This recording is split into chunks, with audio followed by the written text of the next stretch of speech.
வணக்கம். பிரேம்குமார் மணிவேல் அவர்களின் மாஸ்டர் கிளாஸ்ல இருந்து ஒரு முக்கியமான விஷயத்தை இன்னைக்கு நாம டீகோட் பண்ண போறோம். வீடு கட்டும்போது தரையில பதிக்கிற டைல்ஸ்ல ஒரு சில ஆயிரங்களை மிச்சப்படுத்தலாம்னு நினைக்கிறது எப்படி உங்க கட்டுமான பயணத்திலேயே நீங்க செய்யற மிகப்பெரிய தப்பா மாறலாம்னு இந்த விளக்க தொகுப்புல பார்க்க போறோம். நேரடியா விஷயத்துக்கு வருவோம். ஒரு டைல் ஷோரூமுக்கு போறீங்க, பட்ஜெட்டை கொஞ்சம் குறைப்போம்னு நினைச்சு ஒரு 25,000 ரூபாயை மிச்சப்படுத்துறது பெரிய புத்திசாலித்தனம்னு நமக்கு தோணும். ஆனா உண்மையிலே நீங்க வீட்டுக்குள்ள கொண்டு வர்றது ஒரு டிக்கிங் டைம் பாம் அப்படின்னு சொன்னா நம்புவீங்களா? அதோட ரியாலிட்டி என்னன்னு இப்ப பார்க்கலாம்.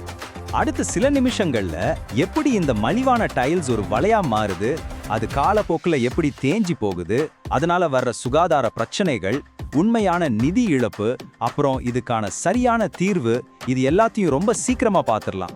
Hello everyone, welcome to Connect and Build. We're so excited to have you here.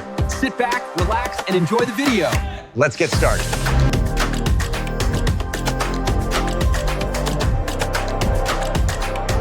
Like, share, and subscribe to Connect and Build to be a part of our team.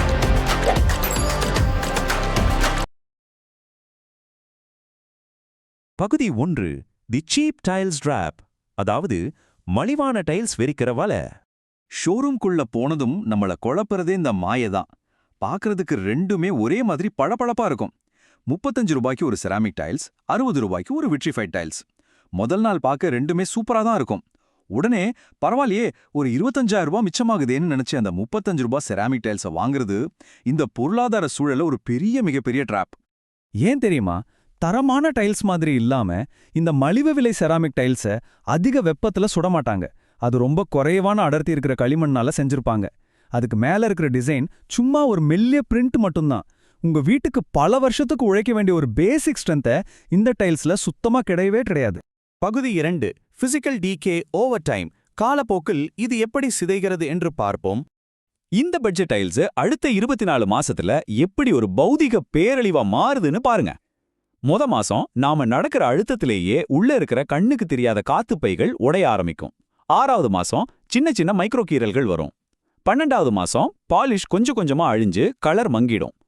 கடைசியா 24வது மாசம் கிச்சன்ல உங்க கையில இருந்து ஒரு சின்ன எவர் சில்வர் பாத்திரம் தவறி கீழே விழுந்தா கூட போதும், எட்ஜ் பட்டுன்னு உடைஞ்சு உள்ள இருக்கிற அசிங்கமான செங்கல் நிற களிமண் வெளியே தெரிய ஆரம்பிச்சிடும்.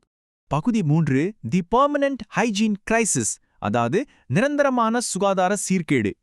தர உடையிறது வெறும் அழகு சம்பந்தப்பட்ட பிரச்சனை மட்டும் கிடையாதுங்க, அது ஒரு பெரிய சுகாதார கேடு. இந்த மலிவான செராமிக் டைல்ஸ்க்கு ஹை பொராசிட்டி, அதாவது தண்ணியை உறிஞ்சிற தன்மை ரொம்ப அதிகம். ஒரு சொட்டு மஞ்சள் தண்ணியோ காஃபியோ இல்ல சாம்பாரோ கீழே சிந்துனா ஒரு ஸ்பாஞ்ச் மாதிரி அது அப்படியே உள்ள உறிஞ்சிடும். நீங்க உடனே எவ்வளவுதான் அழுத்தி தொடச்சாலும் அந்த கரைகளை உங்களால அழிக்கவே முடியாது. அந்த சின்ன சின்ன கீறல்களுக்குள்ள பாக்டீரியாக்கள் நிரந்தரமா குடியேறிடும். இதனால தரை எப்பவுமே ஒரு மாதிரி பிசு பிசுன்னே இருக்கும். இதை கிளீன் பண்றதுக்கு நீங்க விலை உயர்ந்த ஆசிட், ஸ்பெஷல் கிளீனர்லாம் வாங்குவீங்க. ஆனா அந்த ஆசிட் என்ன பண்ணும் தெரியுமா? மிச்சமீதி இருக்கிற டைல்ஸோட பளபளப்பையும் சேர்த்து முழுசா அழிச்சிடும். அதுதான் இதுல இருக்கிற பெரிய வேதனையே. பகுதி 4, கால்குலேட்டிங் ட்ரூ ஃபைனான்ஷியல் லாஸ், உண்மையான நிதி இழப்பை கணக்கிடுதல். சரி, இப்போ ஹார்ட் டேட்டாவுக்கு வருவோம். 1000 சதுரடி இருக்கிற ஒரு வீட்டுக்கு சீப்புன்னு நினைச்சு வாங்கின அந்த டைல்ஸோட உண்மையான கணக்கு என்ன? செராமிக் டைல்ஸ் வாங்கினா லேபர் கூலியோட சேர்த்து மொத்தம் 60,000 ரூபாய் செலவாகுது. அதுவே தரமான விட்ரிஃபைட் வாங்கினா 85,000 ரூபாய் ஆகுது. ஸ்டார்டிங்ல ஒரு 25,000 ரூபாய் மிச்சப்படுத்துறீங்க. ஆனா இந்த மிச்சம் அப்படிங்கிறது வெறும் தற்காலிகமான ஒரு மாயை மட்டும்தான். ஏன்னா கரெக்டா 2 வருஷத்துல அந்த தர உடைஞ்சு கரை பழிஞ்சு பார்க்கவே அருவருப்பா மாறிடும். விரிசல் விட்ட தரையால உங்க வீட்டை விற்கும்போதும் அதோட மதிப்பும் பல லட்சங்கள் குறையும்.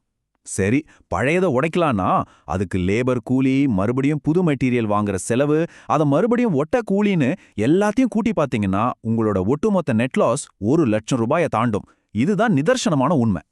பிரேமகுமார் மணிவேல் ரொம்ப ஸ்ட்ரிக்டா ஒரு வார்னிங் கொடுக்கறாரு. குறைந்த விலை எப்பவுமே அதிக செலவைத்தான் வைக்கும். ஒரு வீட்டை கட்டும்போது பெர்மனண்டா இருக்க வேண்டிய ஒரு விஷயத்துல பட்ஜெட்டை குறைக்கிறது நீங்க ஒருபோதும் விழவே கூடாத ஒரு மிகப்பெரிய பொறி. பகுதி 5, தி ஸ்ட்ராட்டஜிக் ஃப்ளோரிங் சொல்யூஷன், உத்திபூர்வமான தீர்வு. அப்போ இதிலிருந்து எப்படி தப்பிக்கிறது? நம்ம சேமிப்பை எப்படி காப்பாத்துறது? இதுக்கு ஒரு 3 ஸ்டெப்ஸ் செக்லிஸ்ட் இருக்கு, நோட் பண்ணிக்கோங்க. 1, சாதாரண செராமிக் டைல்ஸை தவிர்த்துட்டு அதிக அடர்த்தி கொண்ட விட்ரிஃபைட் இல்லனா போர்சிலன் டைல்ஸை மட்டும் சூஸ் பண்ணுங்க. 2, அதிகம் பேர் நடமாடுற ஹால், கிச்சன் மாதிரி இடங்களுக்கு டபுள் சார்ஜ் டைல்ஸ் யூஸ் பண்ணுங்க. இதோட டிசைனை பாதி அளவு வரை ஊடுருவி இருக்கும், ஸோ கலர் மங்கவே மங்காது. 3 தண்ணி உறிஞ்சுற தன்மை, அதாவது வாட்டர் அப்சார்ப்ஷன் 0.05% குறைவா இருக்கான்னு ஸ்பெக்ஸ்ல செக் பண்ணி வாங்குங்க. அப்போதான் கரைகளை ஈஸியா துடைக்க முடியும். உங்க கட்டுமான பொருட்களோட தரத்தை நீங்க ரொம்ப தெளிவா உறுதி செய்ய கனெக்ட் அண்ட் பில்டோட CMOS டெக்னாலஜி மாதிரி நிபுணத்துவ சிஸ்டம்ஸை யூஸ் பண்றது ஒரு ஸ்மார்ட்டான சாய்ஸ். இந்த மாதிரியான ஸ்ட்ராட்டஜிக் அப்கிரேட்ஸ் பண்ணீங்கன்னா உங்க வீட்டின் தரை அடுத்த 15 வருஷத்துக்கு முகம் பார்க்குற கண்ணாடி மாதிரி பளபளப்பாவே இருக்கும். இந்த முக்கியமான டேக்அவேவை எப்பவும் ஞாபகம் வச்சுக்கோங்க. ஆரம்பத்துல மிச்சப்படுத்துற ஒரு 20,000 ரூபாய்க்காக உங்க 50 லட்சம் ரூபாய் வீடோட மதிப்பை நீங்களே குறைச்சிடாதீங்க. உண்மையான வேல்யூ அப்படிங்கிறது டியூரபிலிட்டியில, அதாவது உழைப்புல முதலீடு பண்றதுல தான் இருக்கு. உங்க காலுக்கு கீழேயே கொஞ்சம் கொஞ்சமா சிதைஞ்சு போற தற்காலிகமான அழகுல இல்ல. இப்போ நீங்களே சொல்லுங்க, உங்க கனவு இல்லத்தை நிரந்தரமான தரமான பொருட்களை வச்சு கட்டுறீங்களா, இல்ல 24 மாசத்துல வெடிக்க போற ஒரு நிதி நெருக்கடிய உங்க வீட்டுக்குள்ளேயே புதைச்சு வைக்கிறீங்களா? இன்னைக்கே உங்க கன்ஸ்ட்ரக்ஷன் பட்ஜெட்டை ஒரு தடவை தீவிரமா செக் பண்ணி பாருங்க. புதுசா வீடு கட்டுற இல்லனா ரெனோவேஷன் பண்ற உங்க நண்பர்களுக்கு இந்த விளக்க தொகுப்பை கண்டிப்பா ஷேர் பண்ணுங்க. நீங்க நிஜமாவே எப்படிப்பட்ட ஒரு அஸ்திவாரத்தை அமைக்கிறீங்கன்னு உங்களையே ஒரு கேள்வி கேட்டுக்கோங்க.